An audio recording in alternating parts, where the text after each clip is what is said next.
late 1960s with its 3 rule. Every committee had to adopt 3 people, one from the East, one from the West, and one from the non-aligned world when they adopted prisoners of conscience.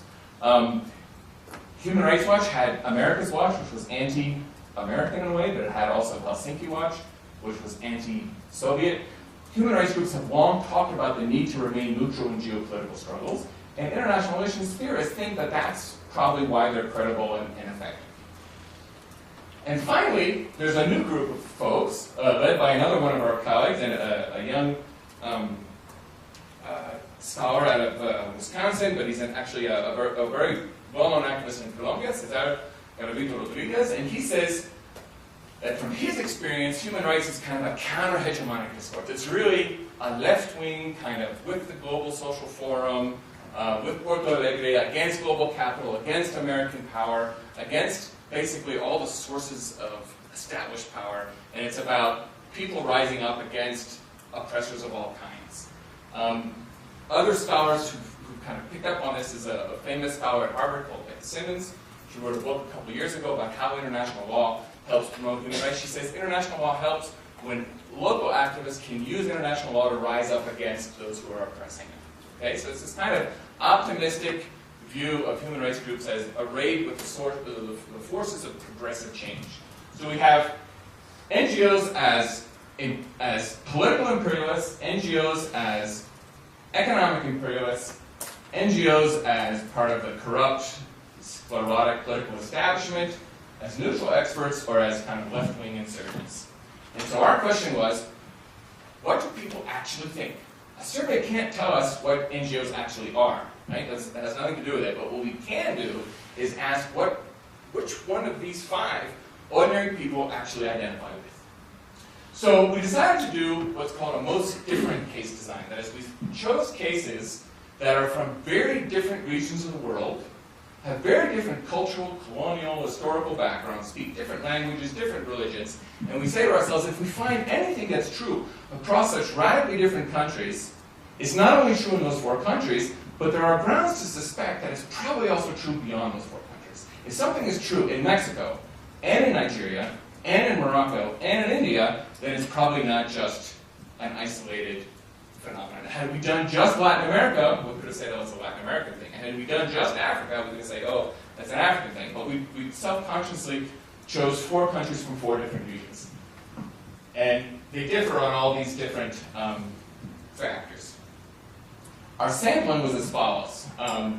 In Mexico, we piggybacked on David's wonderful survey. We had a sample of 2,400 people in 2012. 720 were rural, 1,680 were urban. In Morocco, we focused just on Rabat and Casablanca and the surrounding 70 kilometers, and that's mostly for reasons of cost. It costed $22,000 to do just those 2 major cities and their regional area. Had we done the whole country, it would have cost us 40. So since I was paying for it from my research budget, I figured let's go with just a limited one. But there's also a logic there, which is that if human rights groups are going to get any feedback that's politically meaningful, it's going to be from the main cities. Right? There could be political feedback from a distant pueblo somewhere, but that's probably less immediately important to them than the feedback of the population in the city where they're staying. And so these are the 2 main cities. This is Rabat is the political center, Casablanca is the economic center, and they're just an hour away from each other. In India, again, we decided to triage and just do 1 city. We chose Mumbai because it is huge. There's a lot of NGOs there. It's very important financially. And we had to choose Mumbai or Delhi, and Archana's from Mumbai. So we said, and we had interviewed human rights activists in Mumbai, and so we said, all things being equal, let's go with Mumbai. And then in Nigeria, we went with the capital, which is Lagos. That made our choice easier. It's like Mexico City. It's both the political and the economic and the cultural center of the country. Sorry, Abuja is the political center, but nobody takes Abuja seriously. Lagos is the actual political center. Abuja is kind of like, I guess it's like Brasilia, also, where it's like, it's the place where you put the, anyway, let me not get into it. Sorry, I did this last night, so the formatting is a little wonky, please excuse me. And I'm going to talk about 3 questions we asked. How do people define human rights? How much do people trust human rights organizations? And what are the determinants of the trust? And if we can figure out the determinants of trust, that really gets to the heart of the questions I posed. So first, define human rights. And we asked on a scale of 1 to 7, in which 1 is not at all, how strongly do you associate the following phrase with the words human rights? Sorry, and we've seen this now 3 times. I'm sorry. And what we see here are the kind of things that we hope they would associate human rights with. Free and fair elections, socioeconomic justice, protecting people from torture and murder. The middle line here is the neutral. I don't think it's yes, and I don't think it's no. This way, anything that's this way is I don't think that. I don't associate it at all, and this is I do associate it very much. And we see that on all these positive things, publics in 4 countries are more likely to associate human rights with positive stuff. That's a very encouraging message. This turned me from a pessimist about human rights to an optimist. Then when we asked about do you associate human rights with promoting foreign values and ideas or promoting U.S. interests, again, people were mostly on the no. I don't think that's true side. That was utterly fascinating to me. And I would have been suspicious if it had only been 1 country that was like that. But all 4 countries were the same way. That gave me a real indication that there's some layer there.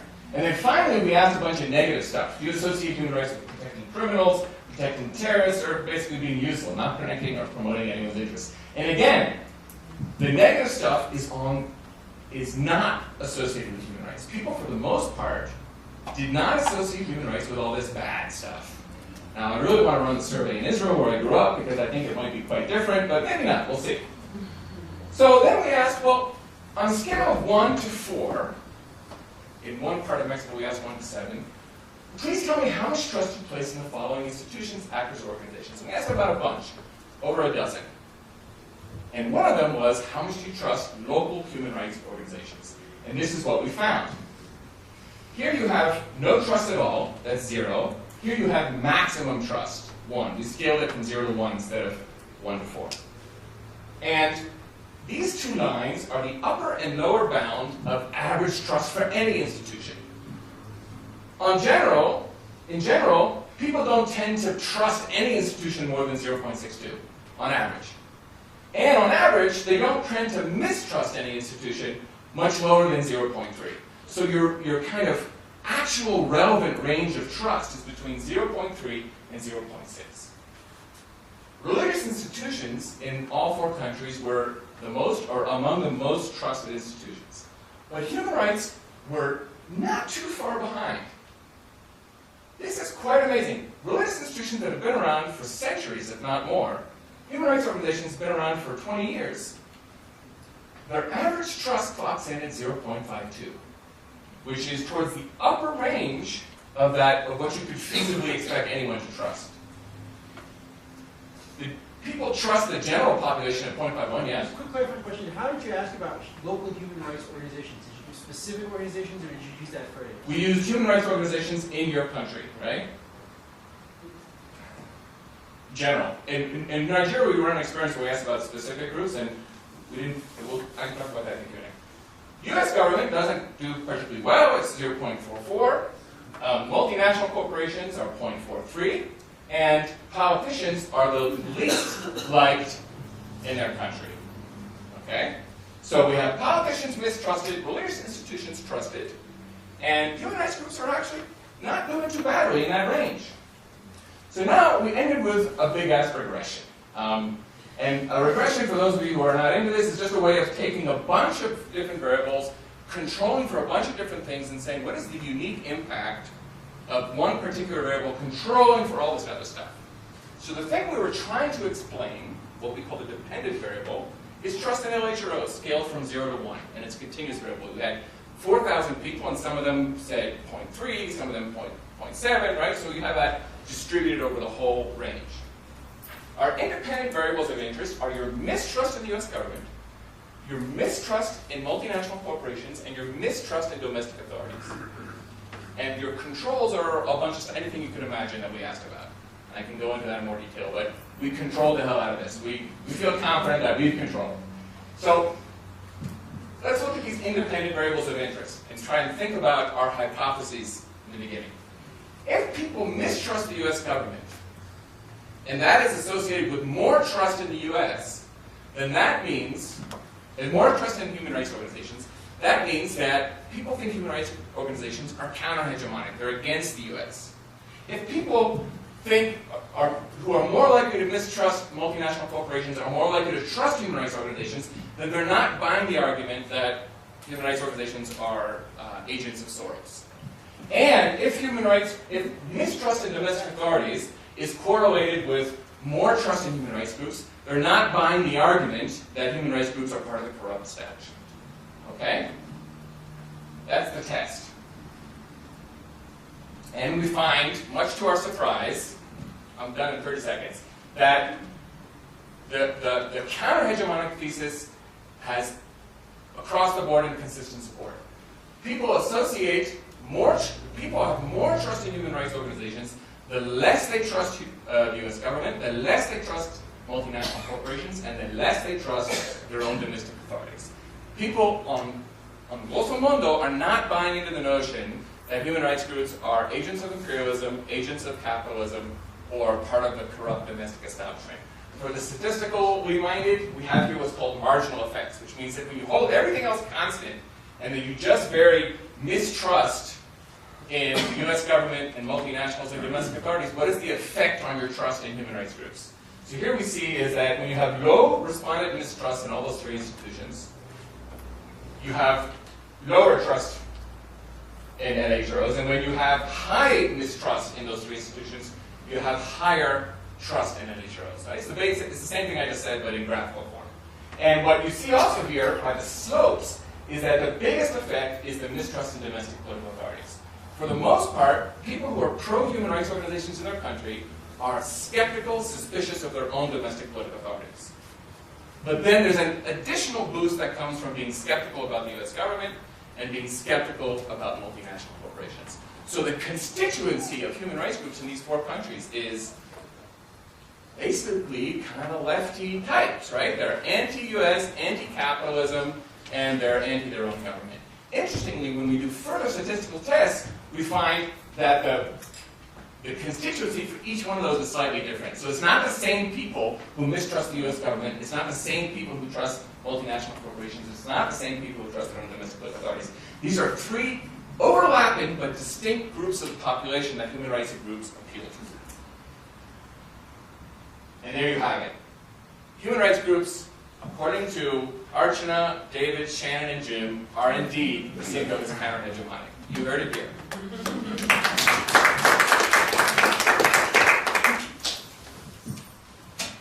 Great, and I have the pleasure of introducing our last panelist in the second panel today. It's Lawrence Janta Lipinski of YouGov UK, and he also has a master's degree in politics and research methods from University of Nottingham. And he's done tons of stuff on politics, and also he's, I understand, a bit of a media personality in the UK. So I guess I heard wrong. But I guess what I think we find really interesting, I think, from the perspective that he'll offer us is, again, at this nexus of academics and practitioners, but practitioners, not in the sense of necessarily rights advocates, but practitioners, people who are actually doing the surveys, and not like some of us sort of asking other people to do them. So without further ado.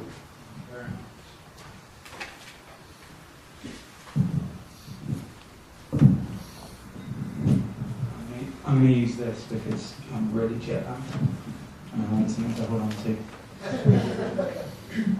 Thank you very much for the introduction and also for inviting me along today and this week. My first time in Mexico, so I'm very grateful. So my name's Lawrence. I work for an organisation called YouGov. Hands up, anybody heard of YouGov in this room? Oh, quite a few, excellent. Makes my job a bit easier. It's quite nice coming from an organisation that sells research to come into a room of people who want to pay for research, so again, thanks for the invite. I'm based in YouGov's office in London, done some work with Rachel, and also your previous colleague, Emma, and also done some work with Amnesty, looking at human rights. messaging, changing public opinion and all the rest of it. So I'm just going to talk a bit more about my experience working from the industry side as opposed to the activist side or the academic side. So, on the agenda, a very, very, very, very brief history of social research, a bit about knowing more about your audience, then some work on segmenting an audience, and finally how you change their minds. So, brief history of social research. So, the tools and techniques that people use for research have been around for a very, very long time, predicting the movement of comets and all manner of physical phenomena. So these tools have been replaced, co-opted.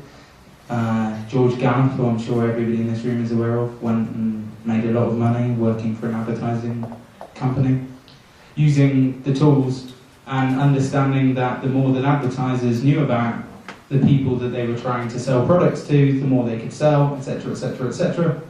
And this huge money came into social research and political research, which now is pretty ubiquitous. It's everywhere. These are 3 of my front pages from the last 18 months or so. But most of the polls that you get in the UK and much of the Western world focus on the horse race, which can sometimes lead to very, very troubling events. As you'll see, another one of my front pages in the terrible events.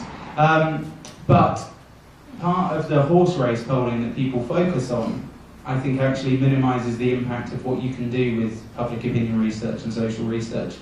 The media is very much concerned with who's going to win, finding out who's going to win every hour of every day and to drive content for their papers and their TV shows. However, social research can be used in a much better way, understanding a lot more about the public, and so that's what I'm going to talk a bit more about now. So, knowing more about your audience, why should you bother? Well, there are lots of things you can use public opinion research for, but I'm going to focus on 2. So firstly, finding out what public opinion is and moving towards it, as we saw with the Blair government in the UK, 1997 to 2010, triangulation being the buzzword that was used. And the other thing that you can do is try to move public opinion. Now, if anybody's particularly aware of the human rights debate in the UK, you'll know that moving towards public opinion is not really an option, so that leaves moving and changing public opinion. So what can you do? Well, firstly, there's, in the UK at least, there's loads of research already available. Other academics, organisations such as YouGov, and organisations, NGOs, etc., etc. I did a very quick Google search, searching for human rights and public opinion, and it brought up quite a lot of stuff. So I'd suggest that there's lots of stuff that's already out there. However, typically this will not be 100% relevant for you, so you may want to think about generating your own research. Now, I'm glad Dalia said this earlier on. Always my favourite way with something like this is to do some focus groups at the start, because I think you have a tendency, not just you guys in every industry, when you're talking amongst each other and talking amongst yourselves, sometimes you can miss things, and there's nothing better than going up in front of a hostile public and seeing exactly what they think about you and what you're trying to say. Actually sitting in on an online focus group amongst the anti-human rights people was just about the most depressing thing I've ever done in a commercial sense or any other.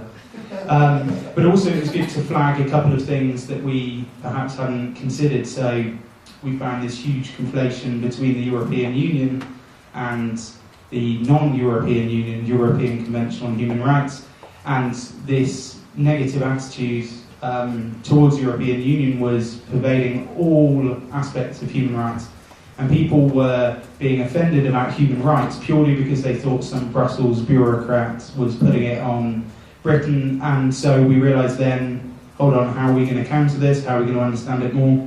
So focus groups are always a good thing to do. Also, you can run a pilot survey. So some other projects I've done, we've looked just to run a couple of questions on an omnibus survey to give us an initial indication of what people think, the different demographic groups, etc. So these things can be relatively inexpensive and can give you a lot of information before you start thinking about it and thinking about doing something a bit bigger. So, segmenting the public. This is something that we've done several times, and first thing to say is that, I'm trying to remember what I put on this slide.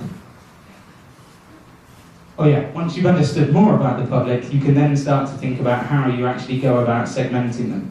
So what you can do is throw in a load of attitudinal questions. You can use advanced statistical techniques. I'm not really a major statistician. I know what the terms are and what they mean, but don't ask me to explain them in any great detail. But you can use statistical techniques such as factor analysis, cluster analysis, and look to break up the public a bit more and to see exactly what they think. The work we've done with Equally Ours on the human rights debate has shown 4 different groups: the pro, the anti, the conflicted, and the apathetic. So the pro, exactly as you'd expect, people who agree with all the good points of human rights, disagree with all the negative points. Brilliant, you guys are great. Everybody in this room, I'm assuming, falls into that group. You have the anti, those people who reject all the positive views, accept all the negatives. You're probably not going to convince them, but it's good to know who they are, how large a group in the population they make. Now, the apathetic are people who don't vote, people who don't have strong opinions either way. You can look to reach this group, but it's hard. So the conflicted is where much of my advice would be to focus your energy on those people who agreed with all the positive views of human rights, but also agreed with the negative views. And then it becomes about how you develop your messages that can both accentuate the positive and also minimise the negative. So each of these 4 groups have different beliefs. By segmenting them in this way, you can also start to understand a lot more about them. They're demographic groups. You can start to develop media strategies. Once you do this work, you can then start to understand a lot more about these groups, which helps with everything you're doing.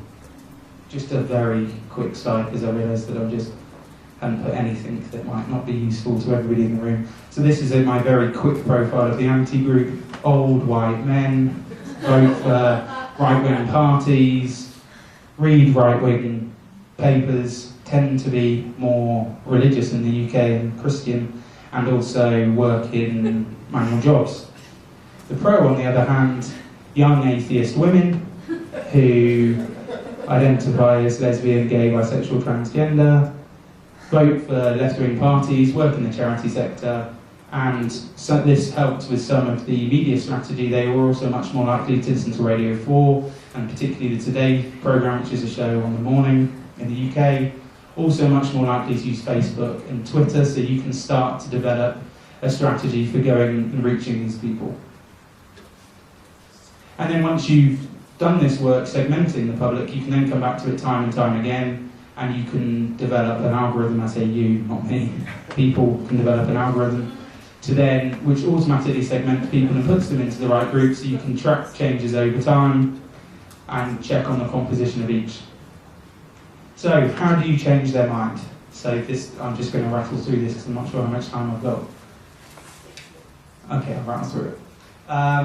So first off, get a baseline reading of the attitude you want to change. One of the key things is you need to know what you're trying to change. I have lots of people who come and say, we want to change this, and it's just this huge, broad, grand idea, and you're like, okay, can we be just a bit more specific?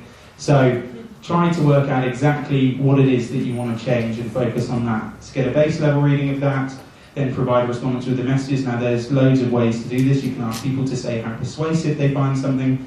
I tend to find that the public are the worst judges about what actually will persuade them than anybody else, so tend to ignore that. You can ask people, show them messages and see what they think about them. One thing you can do, which I always think is quite useful but also quite troubling, is giving anchoring statements. So you give a positive and a negative and ask people which one they agree with more. There's lots of different ways to do it. And once you've shown people these messages, you can then go back to them and ask them their new view on this baseline, on this attitude that you want to change. You can then compute a variable which shows which people have changed, how much they've changed, etc., and then you can do more advanced big-ass regressions on that to see which of these variables is having the greatest impact on changing opinion. This is just a very quick slide. I really don't want to steal your stuff though, so I'm going to whip through this. So of these, each of these 4 groups, and then we had 6 different types of message: understanding, fairness, emotion, procedural, tradition, relevance. And as you can see, there was one thing overall which was, in the UK at least, way more impactful than anything else, and that is relating human rights to people's lives. There's this feeling in the UK that human rights are something for others, for criminals, etc., that they've been given these negative messages in the right-wing press for the last God knows how long. So we found that across all 4 groups was the most impactful message. But then there are some other things that are interesting there. The fairness angle amongst the conflicted. The antis go with emotion, but I mean, try fighting the emotion on the other side with emotion on your side, and it's kind of difficult. And then finally, because I wanted to leave with at least some practical advice on doing good messaging,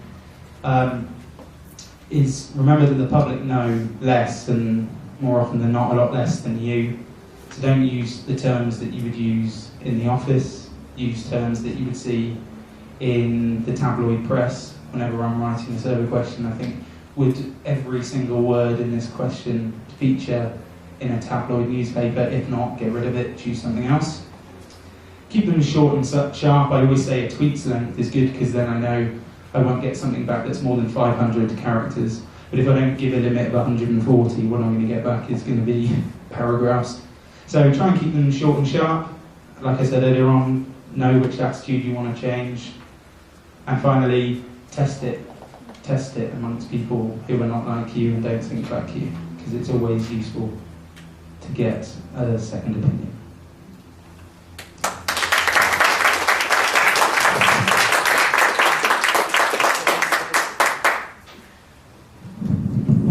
Great. I've roped my colleague Jimena Medellin into responding to being a discussant, responding to the presentation referred to today. She's from the department, the Division of Juridical Studies, which is the CIDE Law School, and she's part of a sort of core of people here that are working on human rights in the CIDE, and she does work on transitional justice and is organizing a conference here in December. So come back down with CSIS and Shannon, and so Jimena. Do you want to go up there? Or you want to... I have all my notes. Oh, here. sure. If it's not a problem, I'm just going to stay here and see a little bit through. So thank you so much, David James. One of the benefits of working at CIDE is for a lawyer to get to come to these kind of events and becoming the object of a study instead of just studying the law and rulings and all that. So that always gives us a very nice perspective. Because in some ways it's like going to therapy. You start being more aware of all your shortcomings and your phobias and your narcissism and all your problems, but also gives you a lot of ideas of what your potential is. So thank you so much for the invitation. I could speak as in therapy for like hours and hours, but I'll try to keep it very short. A few things on the paper, just because James called me up, so now I have to speak on this, on the papers on bronze and proportionality and distinction and all that. And as I was reading through them, one thing that really caught my eye was how the questions were framed, because you were talking about military efficiency. And one of the things that I noticed on the proportionality study was that they were not only talking about efficiency, they also brought in the idea of American military personnel being killed on the ground. And I think that had a lot of impact on the question. Because as I think Dalia was saying, there's a lot of emotion when people discuss issues, especially about war and human rights. So bringing something closer to home and not just talking about efficiency, and it might seem like a good idea to deter terrorism and to limit the military capacity or the destruction capacity of a terrorist group in the abstract. But when you actually talk about what the